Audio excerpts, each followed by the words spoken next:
Hello students, welcome back to my channel. Hope आपको इस part 1 अच्छा लगा हो। तो अब मैं इसका पार्ट 2 लेके आ गई हूँ। ओके, पार्ट 1 बहुत ही इजी था, इजी लेवल के क्वेश्चंस थे। नाउ अब उसमें काफ़ी पार्ट 2 में थोड़ा हम डिफ़िकल्टी लेवल साइड चलते हैं। लाइक पार्ट 1 में मैंने कंक्लूड किया था कि अगर हमें कोई भी क्वेश्चन सॉल्व करना है, फर्स्ट हमें दो के बीच रिलेशन निकालना है, तो हमें सबसे पहले उनकी डायरेक्शन चेक करनी है कि उनकी डायरेक्शन यूनिडायरेक्शनल होनी चाहिए, मतलब एक ही डायरेक्शन में सारे पॉइंट करने चाहिए। लाइक या तो लेफ्ट जा रहे हो राइट जा रहे हो। ओके, फिर हमें प्रायोरिटी देनी है कि अगर एक ही डायरेक्शन में तो पहले कौन सा दिख रहा है, क्या हमें ये दिख रहा है, ये दिख रहा है, ये दिख रहा है। अगर तीनों में से अगर हमें ग्रेटर देन दिख रहा है तो उनके बीच का रिलेशन ग्रेटर देन हो जाएगा, चाहे कितनी भी बार दिए हों। अगर हमें ग्रेटर देन नहीं दे रखा है और हमें बाकी के सिर्फ ये दो साइन दिख रहे हैं तो हम प्रायोरिटी इसको देंगे, वही हमारा आंसर हो जाएगा। एंड इक्वल्स टू तो हो जाता है। और जैसे कि आपको पता है ये होता है ग्रेटर देन, इसका मतलब होता है ग्रेटर देन और इक्वल्स टू, मतलब ग्रेटर भी हो सकता है और बराबर भी हो सकता है। एंड इक्वल होता है क्यों इक्वल है, यहाँ पे हम डेफिनेट है, यहाँ पे भी हम डेफिनेट है, यहाँ पे हम थोड़े अनश्योर होते हैं। ओके, बट व्हाट इफ़ अगर हमें पॉसिबिलिटी है इधर और का केस दे रखा हो, ये तो डायरेक्ट हो कि डेफिनेट केसेस के बारे में। व्हाट इफ़ अगर हमें पॉसिबिलिटी या फिर इधर और का केस दिया होता है तो हम क्या करते हैं। चलिए हम एक क्वेश्चन देख लेते हैं। लाइक हमारा ये क्वेश्चन दिया हुआ है, मैंने कुछ क्वेश्चंस लिखे हुए हैं, तो पहले आप ये सारे क्वेश्चंस के आंसर दे दीजिए, फिर हम उसके बाद आप ट्राई कीजिए क्या होता है, फिर उसके बाद हम क्वेश्चन सॉल्व करते हैं। आप पॉज करके इसके आंसर्स दे सकते हैं। नाउ हम फिर से सॉल्व करने की कोशिश करते हैं। तो पहला हमारा दिया हुआ है A is greater than equals to D. Okay, now हम सबसे पहले क्या हमारा डायरेक्शन चेक करेंगे। तो ए ये रहा, डी ये रहा, सारे एक साइड हो रहा, हम इसका आंसर दे सकते हैं। ओके, तो सारे डायरेक्शन जैसा कि अभी बोला कि एक हैं तो हम इनके बीच का रिलेशन निकाल सकते हैं। अब नाउ प्रायोरिटी वाली बात आ गई। ए ये रहा, सी ये रहा, डी ये रहा, सॉरी। तो बी और सी को भूल जाइए, ठीक है। तो ए और डी के बीच में क्या रिलेशन आ रहा है, A is greater than B. तो इसका मतलब क्या है, ये गलत है। ए इज़ ग्रेटर देन और ये बी गलत है। ओके, इसका मतलब ये फॉलो नहीं करता। रिलेशन क्या होगा, हम सही से रिलेशन हम इधर लिखते हुए जाते हैं कि ए इज़ ग्रेटर देन डी।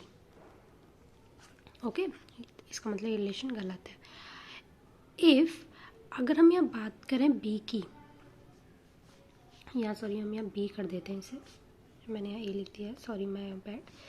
अगर यहाँ B is greater than D और बी इक्वल्स टू डी लिखा हुआ है, अगर हमारा हम सब पार्ट देखते हैं, बी और डी के बीच का क्या रिलेशन, आप क्वेश्चन में देखिए, आप ये देखिए बी और डी के बीच का रिलेशन क्या है, ये और ये, इन दोनों प्रायोरिटी किसको देंगे, हम लोग इसको देंगे। तो रिलेशन क्या निकल के आता है, B is greater than equals to D. इसका मतलब क्या है कि B is greater than equals to D. But अगर ऑप्शन में ये नहीं दिया हुआ है, ऑप्शन में क्या दिया हुआ है, B is greater than D और बी इक्वल्स टू डी। तो अगर हम पहले आप अगर ये चेक करेंगे कि B is greater than D, तो ग्रेटर का तो साइन है ही नहीं, तो ये गलत हो जाएगा। बी इक्वल्स टू डी, इनके बीच का रिलेशन क्या है, ये था, तो ये सिंबल इसमें भी नहीं इसमें भी नहीं है, तो मतलब ये दोनों ही गलत हो जाएंगे क्योंकि रिलेशन क्या है, B is greater than equals to D. But अगर हमें ये दोनों ऑप्शन दिए हुए हैं तो इसमें ईदर और का केस लगेगा। अब मैं दो तरीके बताऊंगी ईदर और कैसे लगता है।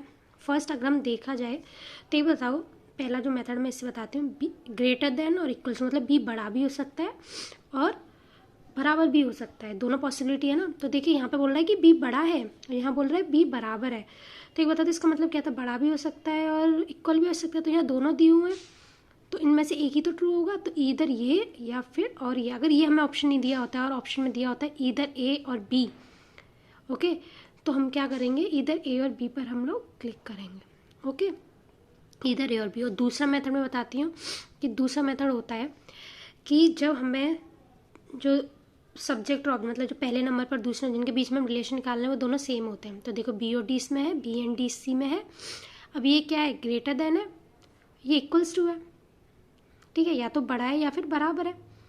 ओके, दोनों ही गलत है, रिलेशन तो ये था ना।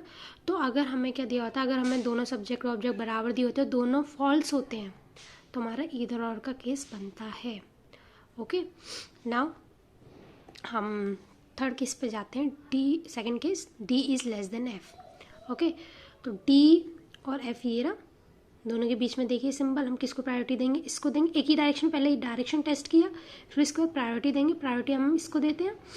तो क्या होगा, D is less than F, ये हमारा ट्रू हो जाएगा। तो ये हमारा ट्रू है। अब ना हम चेक करेंगे G इक्वल्स टू D, तो हमारा G ये रहा, D ये रहा, क्या G और D बराबर है?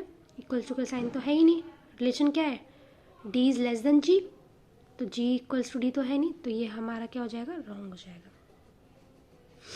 Now B is greater than equals, अब now B is greater than equals to E, तो B और E दिया, देखो नेक्स्ट में भी B और E दिया, तो हम ऐसा करते हैं B और E के रिलेशन ही निकाल लेते हैं, हमें पता चल जाएगा कि ये दोनों में से क्या है।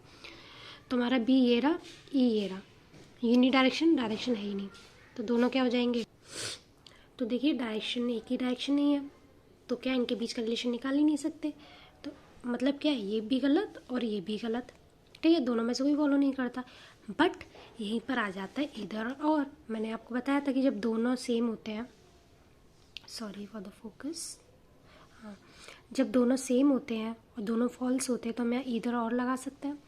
ओके, तो एक बात बताइए, अब मैं आपको बता देती हूँ, जब यूनि डायरेक्शन नहीं होता है, जब यूनि डायरेक्शन को फॉलो नहीं करते हैं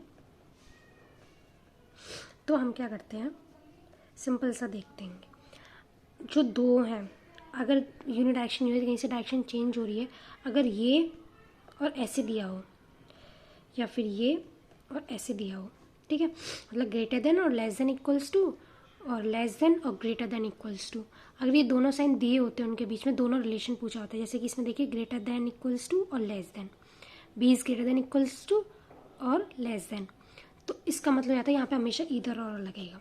जब हमें यूनिट डायरेक्शन नहीं दिया होता है, डायरेक्शन मतलब चेंज हो जाती है साइंस की उन दोनों के बीच में, तो हमेशा क्या होगा, अगर ये दोनों क्वेश्चन में ये दोनों दिए होते हैं, ये देखिए बी बड़ा है और बराबर है और बी छोटा है, तो या तो बी बड़ा हो सकता है या फिर बराबर हो सकता है या फिर छोटा हो सकता है, तो दोनों में से कुछ ना कुछ तो बी और ई का रिलेशन होगा ना, हम फाइंड नहीं कर सकते, क्योंकि हमसे अगर ये पूछा होता तो हमें पता ही नहीं कि क्या है, क्योंकि वो अगर ये दिया होता कि B is greater than equals to E है, तो नहीं, छोटा भी तो हो सकता था, बट छोटा किस यहाँ दे दिया, तो इसलिए यहाँ पे इधर और लगेगा। ओके, तो मैं दोबारा से बता देती हूँ अगर हमें ये वाला रिलेशन होता है, अगर हमें ये ना दे के हमें ये दोनों दिए होते हैं, तो इनमें से इधर और हो जाता है, या तो ये होगा बी और डी का रिलेशन, या फिर इन दोनों में से एक होगा, तो इधर और लग गया यहाँ पे। दूसरा, अगर हम यूनि डायरेक्शन नहीं होता है और सिंबल दोनों अपोजिट दिए होते हैं, जैसे ग्रेटर देन इक्वल्स टू दिया हो यहाँ पे और यहाँ पे लेस देन दे दिया, तो इन तीनों में से एक ही तो फॉलो होगा, तो यहाँ पे भी इधर और का किस लग जाता है। तो आप ऐसे क्वेश्चंस की प्रैक्टिस कीजिए, एंड अगर आपको समझ नहीं आता तो आप क्वेरीज में मुझसे पूछ सकते हैं, एंड थैंक यू।